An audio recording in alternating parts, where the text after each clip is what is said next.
et à les implémenter pour générer des futures lignes de revenus, de nouvelles activités, de nouvelles filiales ou quoi au caisse. Donc on réfléchit au temps d'après. Ouais. Combien vous êtes chez AXA? Chez AXA, on doit être 120 000 salariés et 165 000 si j'inclus les réseaux de distribution qui sont assez nombreux, donc les agents, les courtiers, etc. Donc 165 000 au total. Donc presque une demi-SNCF, un peu plus qu'une demi-SNCF. Donc on n'est pas si gros que ça en fait. Hein. Ouais, enfin quand même. Et surtout, vous êtes présent partout dans le monde. Peut-être un peu plus de 60 000. La SNCF a une dimension internationale, mais sans doute moins qu'AXA. C'est peut-être un peu l'enjeu pour vous, c'est-à-dire on a parlé de culture numérique, mais quand on doit, non seulement comme la SNCF, accompagner sur ce chemin autant d'agents, mais qu'en plus ils sont dans le monde entier, comment s'y prend-on?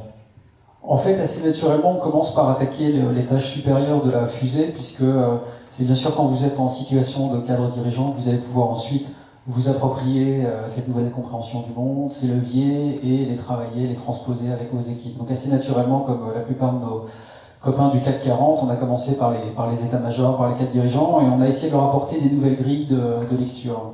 Donc on les a amenés à San Francisco, donc on a fait nous aussi notre Barnum, comme le décrivait Olivier tout à l'heure.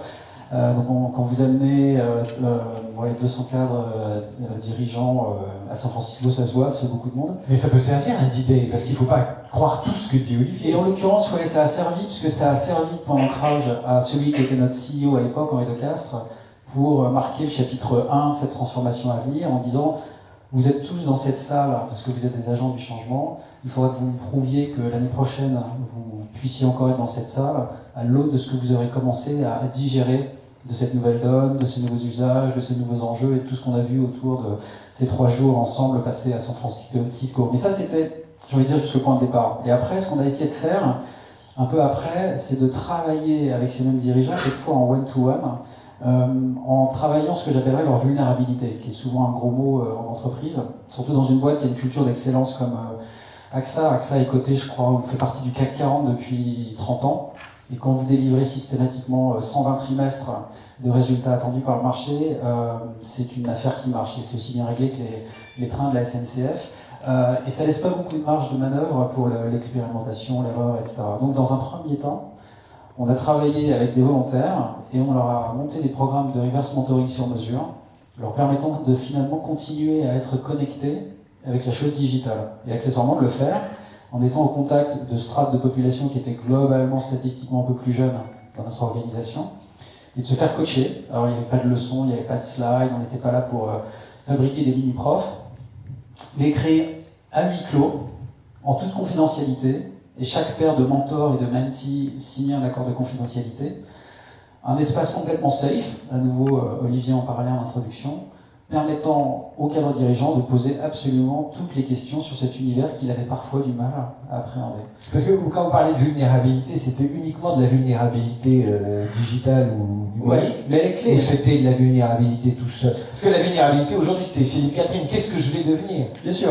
Qu'est-ce que je vais faire? Comment je vais remplir les objectifs? Bien sûr. Elle ne s'exprime pas de la même façon pour un cadre dirigeant que pour un cadre intermédiaire, que pour un agent de call center, vous vous en doutez bien. Mais quelque part, c'est le même sentiment de où va le monde, comment je dois continuer à éclairer le chemin de mes équipes, comment je dois continuer à délivrer mes résultats. Et donc ce petit moment qui est tout bête, hein, c'était des sessions de 45 minutes à fréquence définie entre le mentor et le mentee, a eu cet effet hyper positif de reconnecter en fait nos cadres dirigeants avec la chose numérique, si je puis dire, et de faire en sorte que eux ensuite se sentent en contrôle pour pouvoir réaborder ces sujets avec leurs équipes, là où ils avaient parfois tendance à les enterrer parce qu'ils avaient peur de passer pour quelqu'un pas complètement au fait s'ils posaient une question débile en réunion. Donc c'est en ça que travailler sur la vulnérabilité est assez important, puisque c'est celle qui permet de déverrouiller ce qu'on appelle en fait l'apprentissage, tout simplement, et redonner en fait une marge de manœuvre à chacun, y compris aux cadres dirigeants, sur le fait qu'ils peuvent continuer à apprendre des choses. Ça, c'est absolument clé. Alors, on est face à ce que vous appelez une révolution. Quand on dit révolution à ces gens-là qu'on fait travailler sur la vulnérabilité avant toute chose, de quoi on parle? En fait, je pense qu'on ne parle pas de révolution d'abord. On l'a utilisé, c'est le jargon qu'on a utilisé vraiment en temps 1 au départ pour durcir l'enjeu, parce qu'il faut toujours un peu dramatiser, c'est du storytelling, et on en a besoin pour canaliser les énergies. En temps 2, je pense qu'on s'attache plus à parler d'évolution. Parce que révolution, ça donne le sentiment qu'à un moment donné, elle va s'achever.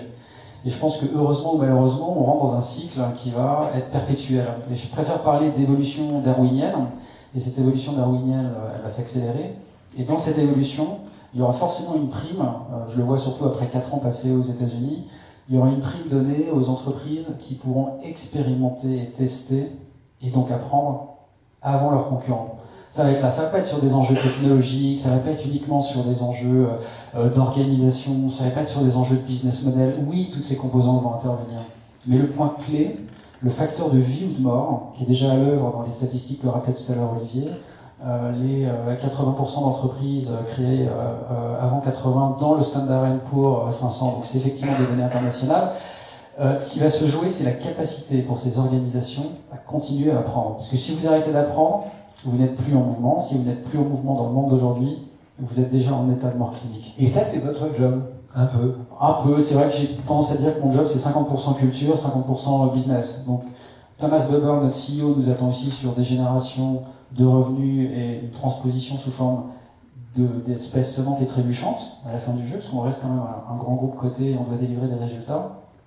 Et Thomas a parfaitement compris que ça c'était l'outcome, c'est le résultat, mais qu'en amont, il fallait effectivement qu'on s'attaque à des schémas mentaux, à des grilles de lecture, à une façon de voir le monde, à des réflexes, à des habitudes, et donc à travailler sur ce qu'on commence à appeler chez nous l'entreprise apprenante. Alors justement, c'est quoi une entreprise apprenante? Comment très concrètement on peut avoir de votre part des exemples ou des, j'aime pas ce mot-là, enfin des process qui font qu'on se met à apprendre en marchant et en travaillant, tout en exerçant son vieux métier, mais en préparant peut-être l'acquisition d'autres savoir-faire et développer d'autres métiers? Alors, en fait, on peut le faire de plusieurs façons. La façon la plus simple, c'est de mettre à disposition effectivement des outils de vos équipes. Donc, dans notre cas, on a par exemple passé un partenariat mondial avec Coursera, qui est un des leaders mondiaux de l'enseignement dématérialisé à distance, des MOOC, comme on dit dans le jargon des formateurs et des RH. Et donc, à travers ce partenariat, on offre aujourd'hui gratuitement à nos 165 000 collaborateurs 250 formations du monde entier, des meilleures universités qui ont été triées sur le volet en amont. Je pense qu'on est une des seules boîtes au monde à le faire parce que ça coûte un petit peu d'argent. Donc c'est bien, mais c'est pas suffisant parce que vous faites toujours, vous développez une situation apprenante dans un contexte. Donc là j'ai décidé d'apprendre, etc. Mais c'est pas forcément ce qui change votre quotidien. Donc on a accompagné ce programme par un autre programme qui vise à mettre ces outils dans la poche de nos collaborateurs pour que entre 2 avions, 2 trains, sur un temps de trajet, etc., on puisse continuer à être dans cette logique. Ils s'en servent. Vous avez une évaluation? C'est le début, ouais. On a des chiffres d'usage, c'est encore relativement bas, je trouve, à l'échelle d'une boîte de 165 000 personnes. Donc ça s'accompagne de tout un tas de mesures, de communication, de challenges. Donc il y a des challenges entre équipes, etc., pour voir quels sont ceux qui commencent à utiliser le plus les outils. Mais à nouveau, c'est pas suffisant. Donc je pense que en parallèle, ce qu'il faut, c'est redessiner un petit peu ce que j'appelle la porosité de l'entreprise, le rapport entre le dedans et le dehors. Parce qu'à nouveau, c'est bien d'apprendre entre vous, mais si vous apprenez au contact de ceux qui se trouvent autour de vous, c'est encore mieux. Donc pour moi, finalement, l'entreprise apprenante, c'est celle qui est capable d'apprendre au contact de son écosystème. Et c'est dans ce cadre-là qu'AXA m'a d'ailleurs envoyé à San Francisco pendant 4 ans. C'était pour ouvrir le lab de San Francisco, puis un deuxième à Shanghai, puis un troisième à Londres qu'on vient d'ouvrir le mois dernier. C'était pour continuer à apprendre au contact d'acteurs technologiques. Certains d'entre eux sont là pour nous disrupter, d'autres ont besoin de nous comme vecteur de distribution de leurs produits. Donc il y a plusieurs schémas de frenemy, comme on dit en anglais, certains plutôt abrasifs sur le mode de la compétition, d'autres sur le mode de la collaboration. Les labs sont là pour permettre cette communication entre le dedans et le dehors, parce qu'on va continuer à apprendre avec ces acteurs. Donc ça peut être aussi un autre moyen de continuer à apprendre. Et les gens, ils ont envie, ils y vont? Alors, comment vous les piquez un peu? À part évidemment ces managers que vous avez fait travailler en profondeur. On leur donne envie en leur créant des programmes sur mesure. Donc j'avais eu la chance de travailler sur un énorme programme d'idéation qui s'appelle Startin, qui a fédéré jusqu'à 23 000 utilisateurs en ligne. Donc quand vous avez 23 000 volontaires, c'est qu'il se passe quelque chose dans quasiment 30 pays. Donc là c'était magique parce que vous brainstormez avec un Indien, un Italien, un Allemand, donc c'est un truc que vous pourriez jamais faire dans la vraie vie. Ils se sont vraiment parlé? Ils se sont vraiment parlé, alors par voie numérique. Sur le réseau. Sur le réseau, donc il y avait des messageries instantanées, il y avait des bulletin boards, il y avait des salles de brainstorm virtuelles. On a généré au final 873 idées. et on a décidé d'en lancer 4. Donc un process quand même assez sélectif. Ouais. Mais j'ai envie de dire, c'est pas très grave, parce que finalement, on crée des ponts, et on montre aux gens qu'au quotidien, même sur leur périmètre, même dans leur univers de travail, ils peuvent être vecteurs d'un changement incrémental peut-être, à petite échelle, à petite taille, mais c'est déjà une dynamique. Mais est-ce que Billancourt n'est pas désespéré à l'arrivée quand vous prenez 4 idées, que vous avez quand même mobilisé tout un barnum, 23 000 personnes, 800 propositions, 900 propositions, et à la fin, les mecs, ils disent merde, ils ont retenu que 4. Oui et non, ça dépend de ce que vous cherchez. Si vous vous attachez à la mise sur le marché de ces idées, effectivement, il peut y avoir un sentiment de frustration, alors qu'en fait, on est dans les ratios qui président à la survie d'une start-up. Mais ça, c'est un autre sujet.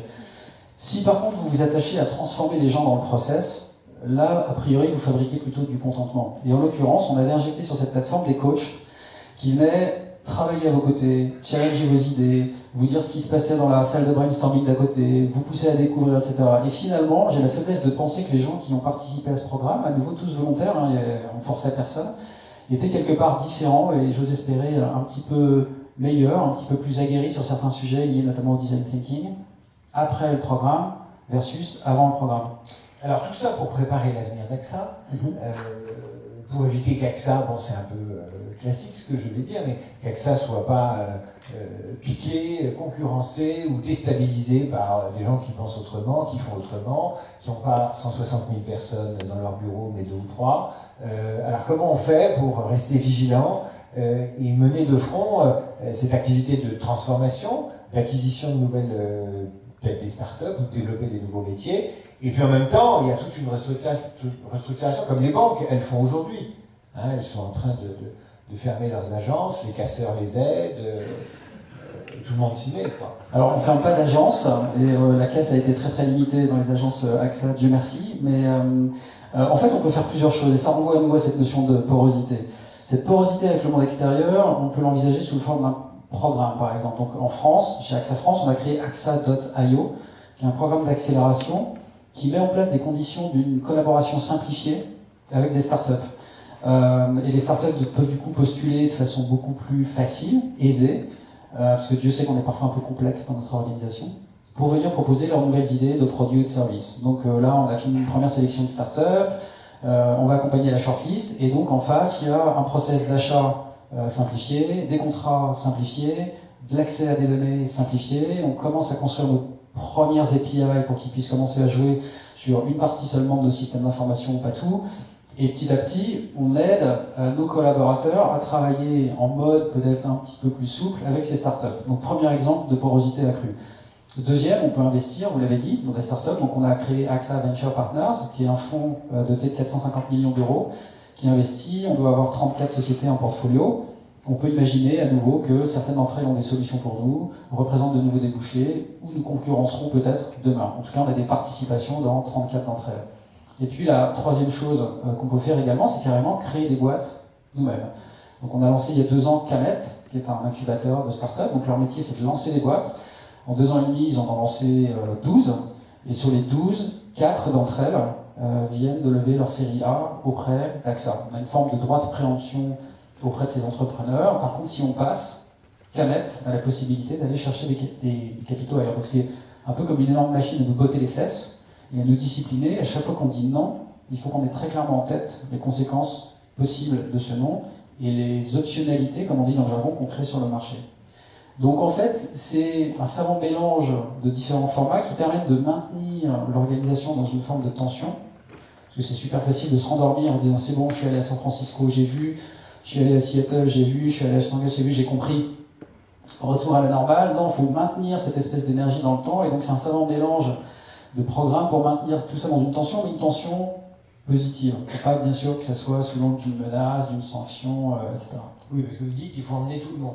Oui, mais c'est pas parce qu'on emmène tout le monde qu'on emmène tout le monde à la même vitesse. On dit souvent que ces efforts de transformation ou d'évolution créent des boîtes à plusieurs vitesses.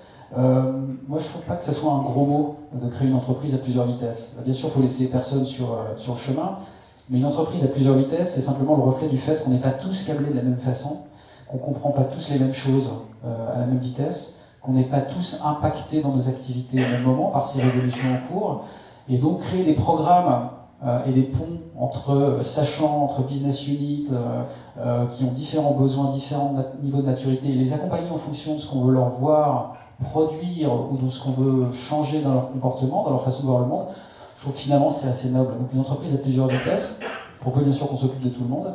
Moi je suis plutôt pour. Olivier tout à l'heure disait, et ça doit être intéressant à voir ou à mesurer dans votre organisation, il parlait de cet indicateur qui est si je risque quelque chose, qu'est-ce qui m'arrive? Si je me distingue ou que j'ai une idée comment mon entourage me regarde, grosso modo, c'est quelle est l'appétence de l'organisation humaine et de sa culture à laisser la personne prendre des risques en se sentant bien. Et donc il y a derrière le droit à l'erreur, il y a tout ça. Où est-ce que vous en êtes vous? Parce que l'assurance, enfin, je veux dire, quand il y a une caricature à faire, on dit il travaille avec des lustrines dans l'assurance, une caricature qui a la peau dure, de la fin du 19e et qui existe encore aujourd'hui. Alors ça change, mais quand même. Absolument. Donc on en est au tout début du chemin. Je suis pas en train de vous dire que tout est réglé, loin de là, puisqu'on vient juste de tresser ce constat de l'entreprise apprenante et que ça fait partie du roadmap pour les années à venir. Donc le constat il date de ces 12 derniers mois, donc le chemin est encore largement devant nous. Donc c'est vrai qu'il faut qu'on arrive à équilibrer une culture historique de l'existence pour délivrer tous ces résultats fantastiques que le marché attend et qui permet par ailleurs de financer ces efforts de transformation. Mais il faut qu'on arrive à insérer dedans ce droit à l'expérimentation et donc ce droit à l'erreur. Donc on est en train de travailler dessus. La prochaine étape, ça va être de transformer ça pour faire écho aux propos d'Olivier en introduction en KPI et donc en moyen d'incentive. C'est vrai qu'aujourd'hui, on n'insiste pas forcément suffisamment là-dessus et on ne récompense pas suffisamment les prises de risque. Historiquement, chez AXA, si vous aviez un échec, ça vous rapprochait d'un cran de la porte de la sortie. Il faut absolument que ça change demain et qu'on trouve une façon de valoriser ces échecs, à condition qu'ils se soient produits suffisamment tôt pour qu'on en apprenne sans que ça génère trop de coûts. Ça, c'est quand même un schéma de responsabilité qu'il faut qu'on ait tous entre nous. Et deux, qu'on évite de faire deux fois les mêmes erreurs, parce que là, ça commence aussi à être coûteux. Mais voilà, ça va être le gros chantier des mois et des années à venir que de réinscrire ce droit à l'erreur et donc ce droit à l'expérimentation au cœur de nos modes opératoires chez AXA. Alors justement, quelle est l'erreur que vous ne feriez pas? Qu'est-ce qu'il faut éviter de faire? Je vous pose la même question qu'à David tout à l'heure. En fait, il faut éviter de s'auto-censurer trop rapidement. Je me souviens que mon premier combat, c'était sans doute le deuxième jour de mon arrivée chez AXA, il y a un peu plus de 5 ans, quand j'ai vu un BlackBerry sur la table. Et j'ai dit, c'est quoi ça? Et on m'a dit, bah, c'est ton téléphone portable, c'est dans ton package, machin. J'ai dit, mais j'ai jamais bossé avec un BlackBerry, je travaillerai jamais avec un BlackBerry, parce que si notre métier, c'est de nous mettre dans la peau de nos consommateurs, et si nos consommateurs sont équipés à plus de 60% de smartphones, il faut que je puisse tester leur quotidien, les apps qu'on va leur mettre entre les mains, et tout ça c'est impossible avec un BlackBerry, donc je prends pas le BlackBerry. Donc c'était mon premier acte de rébellion, donc j'étais l'employé numéro 2 chez AXA qui avait un iPhone, le numéro 1 bien sûr c'était mon boss, quand vous recevez le premier iPhone de toute la boîte, en général vous le gardez pas, vous le donnez immédiatement à vos boss, il y a quand même un ou deux réflexes qui prévalent, donc j'ai eu le deuxième. C'est vrai qu'on peut aller en prison maintenant pour ça. Mais oui, c'est incroyable. Il vaut mieux que le boss aille en prison. Oui, absolument. Et donc voilà, on a eu un iPhone et maintenant l'iPhone est devenu la norme chez AXA. Après, la routine peut avoir tendance à vous rattraper et vous tendez vers une situation où vous prenez pour argent comptant un statu quo, une situation. Et je pense que peut-être qu'on a un tort de s'auto-censurer, de considérer comme normal des choses qui ne le sont pas forcément en 2018. Mais donc il ne faut pas hésiter à être vocal, à faire valoir un point de vue, en l'argumentant bien sûr. Il y a toujours quelqu'un pour l'entendre finalement, même dans une boîte aussi grosse que AXA. Donc il ne faut pas hésiter à lever la main et dire là, je ne suis pas sûr que ce soit normal, ou là on peut faire autrement. Donc ne pas s'auto-censurer trop vite, trop tôt, trop systématiquement. Merci Guillaume. Merci à vous. Alors, je crois que maintenant on va entendre Bruno Mettling. Bruno Mettling, ancien DRH d'Orange, toujours chez Orange d'ailleurs. La dernière fois qu'on s'est vu, Bruno, on parlait vulnérabilité et vous aviez été le grand témoin d'un événement organisé par